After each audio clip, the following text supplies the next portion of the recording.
नमस्कार, मी दीप दिशा रेसिपीमध्ये दीप्ती तुमचे स्वागत करत आहे. आज आपण उकडीचे पण तांदळाचे नाही असे मोदक करणार आहोत. त्यासाठी खोबरं घ्यायचं 1 वाटी, अर्धा वाटी गूळ घ्यायचं, खसखस घ्यायचं, वेलची घ्यायची 5-6, ड्रायफ्रूट घ्यायचे जसे आपल्याकडे असतील त्याप्रमाणे, मनुका, काजू, पिस्ता, बदाम, चारोळी असतील त्याप्रमाणे घ्यायचं आणि 1 चमचा किंवा पाऊण चमचा तूप घ्यायचं. हे जर आपल्याकडे नसतील तर आता आपण 1 टोप घ्यायचा आणि त्यामध्ये ते किसलेलं खोबरं आणि गूळ आणि खसखस, मनुका, चारोळे हे सर्व एकत्र करायचं. फक्त कापलेले काही आपले ड्रायफ्रूट असतील म्हणजे पिस्ता, काजू किंवा कुटलेले असतील बदाम वगैरे तर ते नंतर घालायचं. जरा अर्धवट झाल्यानंतर आत्ताच घातले तर ते सर्व चिपकून टोपाला चिपकणार आणि बरोबर नाही होणार, म्हणून ते नंतर घालायचं. आता गॅस स्लो ठेवायचं, फास्ट नाही करायचं, स्लो गॅसवर हे सर्व चांगलं ढवळून घ्यायचं. आता कोणाकोणाकडे गूळ वेगळं असतं, माझ्याकडे गुळाची पावडर होती, पण कोणाकोणाकडे खडा गूळ असते, काळं गूळ असते, जसं असेल त्याप्रमाणे गूळ घ्यायचं. कोणाला जास्त गोड लागतं, कोणाला कमी गोड लागतं, त्याप्रमाणे आपण घ्यायचं. आता माझा पावडर असल्यामुळे थोडंसं कलर डार्क दिसतो आहे, पण कोणाकडे तरी सफेद गूळ असतं, त्यांचा कलर हा असा दिसणार नाही, पण म्हणून असं नाही म्हणायचं की अरे माझं तर ब्राऊन दिसत नाही आहे. आता जर सफेद गूळ असेल तर कलर सफेद दिसणार थोडासा.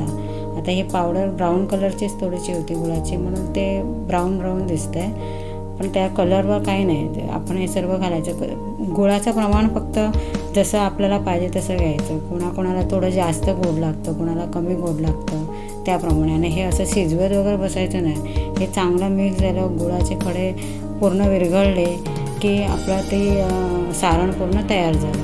त्यामध्ये तुम्हाला अजून काही ड्रायफ्रूट घालायचे असेल तरी तुम्ही घालू शकता, किंवा ह्या जे सांगितले ते पण थोडे कमी केले तरी काही फरक पडत नाही.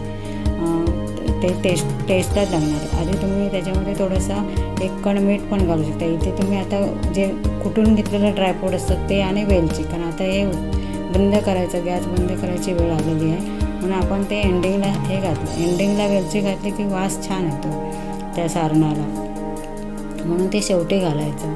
आणि हे सगळं आता मिक्स झालं. माझ्याकडे खडा पावडर असल्यामुळे ते लगेच मिक्स झालं, पण तुमचं जरा गुळाला कदाचित खडा गुळ घातला थोडंसं वेळ लागेल, तरी पण ते चांगलं कापून घ्यायचं, जरा बारीकच करून.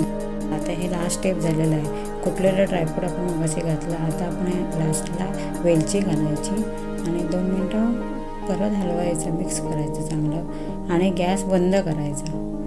हे आपलं सारण बनलेलं आहे, याला मस्त वास येणार. आता हे बघा, आपण जे तांदळाच्या पिठापासून पारी बनवतो त्याच्याऐवजी आपण बारीक रवा घेतलेला आहे. बारीक रव्याने खूप टेस्टी आणि सुंदर आणि सॉफ्ट मोदक बनतात. आता 1 वाटी पाणी आणि 1 वाटी बारीक रवा असं प्रमाण आहे. ते 1 वाटी पाणी आपण उकळत ठेवलं आहे, गरम करायला ठेवलं. ते चांगलं उकळायचं, त्याच्यामध्ये थोडंसं मीठ टाकायचं, फक्त टेस्ट येण्यासाठी, चव येण्यासाठी, जास्त नाही तर ते गोडपणा त्याचं मारून जाणार, खराब लागणार. आता ते आपल्याला हे पाणी उकळलेलं दिसतं आहे, ह्यामध्ये आपण आता तो बारीक जो रवा आहे तो आपण टाकणार आहे. बारीक रवा टाकायचा आणि चमच्याने ढवळायचं, चांगल्या प्रकारे ढवळायचं. आता टाकून झाल्यानंतर सगळं एकत्र टाकल्यानंतर ढवळलं नाही तर गुठळ्या झाल्यानंतर आपल्यालाच मळायला खूप जडपणा येणार. त्याच्यामुळे टाकायचं, ढवळायचं, चिमट्याने पकडा आणि छानपैकी मिक्स करून घ्या, चांगलं मिक्स करून घ्या. ते थोडंसं सुरुवातीला तुम्हाला लूज वाटेल, नंतर तुम्हाला कडक वाटेल, कारण का ते रवा पाणी ऑब्झर्व करतो ना, म्हणून तसं वाटते. पण तसंच व्हायला पाहिजे. पाणी ऑब्झर्व झालं तरच ते पीठ नंतर गिलगिलीत झालं तर ते बिघडून जाणार सर्व.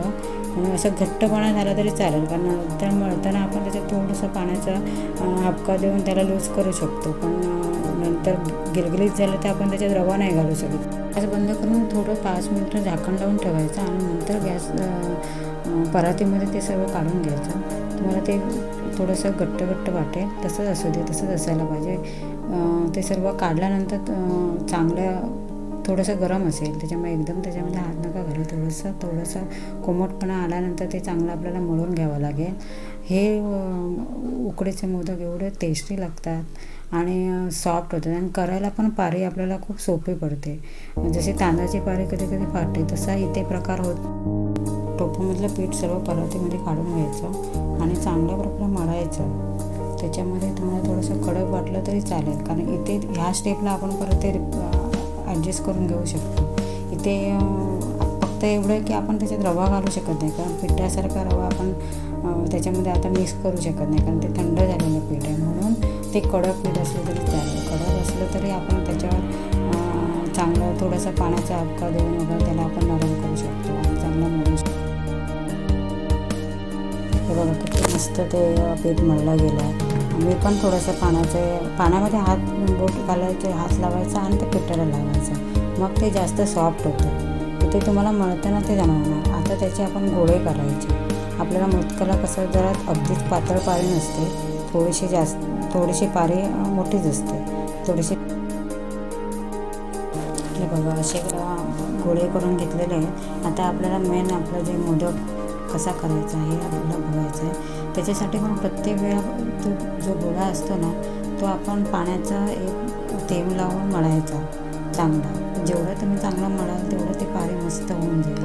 आणि मग असं गोल फिरवून आता आपल्याला त्या मोदकाला आकार द्यायचा आहे. आता ही तर गोष्ट खूप कौशल्याची आहे. तुम्हाला ते थोड्या दिवसाने, ज्याला अगदीच जमत नाही त्याला थोडासा वेळ लागेल, पण ज्याला जमतं त्याला तो चांगला करून जाईल. जसं आपण तांदळाचे मोदक करतो ना तशा प्रकारे, पण ते करताना आपल्याला खूप सॉफ्ट ठेवावं लागतं. हे तर इझिली होऊन जातं, कारण ते जे आपण पारी करतो ते अजिबात फाटत नाही, तुटत नाही. अगदी गोल आपण जसं वळवू तसे वळते.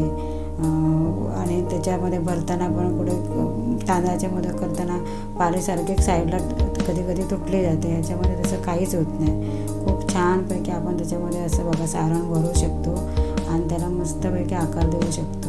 म्हणजे अगदी नवशिकाम व्यक्ती असेल ना तरी पण ते छान मोदक करू शकेल. फक्त त्याचा जो आपण त्याला आकार देतो तो जरा चुकेल त्यांचा, पण ते व्यवस्थित. हे तसं बायकांसाठी कलाकुसरीचंच काम म्हणावं लागेल. खूप जणांना ते जमत नाही, पण तांदळाचे मोदक तर जमत नसते. पण ज्याला मोदक करायला आवड आहे आणि आपल्याला करता येत नाही त्याने अशा प्रकारे नक्कीच ट्राय करून बघावं. कारण हे त्यापेक्षाही खूप इझी आहे, कारण मी दोन्ही प्रकारचे करते त्याच्यामुळे मला कळतं. अशा प्रकारे त्याचे कप्पे करून झाल्यानंतर जवळ घ्यायचं ते, आणि बघा किती सुंदर मोदक बनला आहे आपला. आणि सर्व किती सुंदर दिसतो. हा असाच खायला पण तेवढाच सुंदर आहे मोदक. आणि मेन म्हणजे तो तुम्ही दुसऱ्या दिवशी उरलेले मोदक असतात ना, आपले मोदक संपत नाही, तर दुसऱ्या दिवशी पण तुम्ही कुकरला लावल्यानंतर पण ना ते असेच खूप ताजे लागतात. तर जरा वेगळं होतं. ह्याच्या पुढची स्टेप तर तांदळाचे मोदक आपण करतो तशीच आहे. चाळण घ्यायचे, त्याला थोडंसं तुपाचा हात लावला तरी चालेल, नाही लावला तरी चालेल. किंवा हळदीची पानं आता ह्या सीझनला मिळतात, ते हळदीची पानं पण तुम्ही खाली घालू शकता, मग त्याला अजून फ्लेवर चांगला येतो. अशा प्रकारे ते अरेंज करून, आता माझ्याकडे उकडीचं भांडं नाही आहे म्हणून मी अशा प्रकारे लावते. जर तुमच्याकडे उकडीचं भांडं असेल तर उकडीच्या भांड्यामध्ये पण तुम्ही असे मोदक लावून त्याला 15-20 मिनटं वाफेवर ठेवू शकता. मी असं टोपामध्ये चाळण ठेवून त्याच्यावर झाकण ठेवते. अशा प्रकारे पण आपण मोदक उकळू शकतो. आता हे 20 मिनटाने आपण गॅस जरा मिडियम टू हाय ठेवायचा आणि ते हे बघा आपण आता 15 ते 20 मिनिटांनी गॅस बंद करून झाकण काढलेलं आहे. किती सुंदर मोदक वाटत आहेत. बघूनच एकही मोदक फुटला नाही, त्याचं पाणी गळालं नाही गुळाचं वगैरे. खूप छान दिसतात आणि हे असे टेस्टी पण होतात. नेहमी आपण तांदळाचे मोदक ट्राय करतो, तर ह्यावेळेला तुम्ही नक्कीच हे वेगळे मोदक ट्राय करा, बारीक रव्याचे मोदक. आणि आवडले असतं तुम्ही मला कमेंट्स करून सांगा. काही सजेशन असेल तरी कमेंट्स करा. बघा किती सुंदर मोदक दिसत आहेत. हे असेच सॉफ्ट मोदक आपण दुसऱ्या दिवशी पण कुकरला लावल्यानंतर पण ते असेच सॉफ्ट राहतात. हे जरा त्याचं वेगळं पण फुटत नाही. जसे तांदळाचे मोदक दुसऱ्या दिवशी फुटतात तसे मोदक फुटत नाही. अशाच प्रकारच्या विविध रेसिपीसाठी तुम्ही माझे चॅनल लाईक करा, सबस्क्राईब करा आणि शेअर करा. बघा किती सॉफ्ट मोदक दिसतो आहे. असं बघूनच कळतं की तो किती सुंदर झाला असेल, टेस्टी झाला असेल. थँक्यू.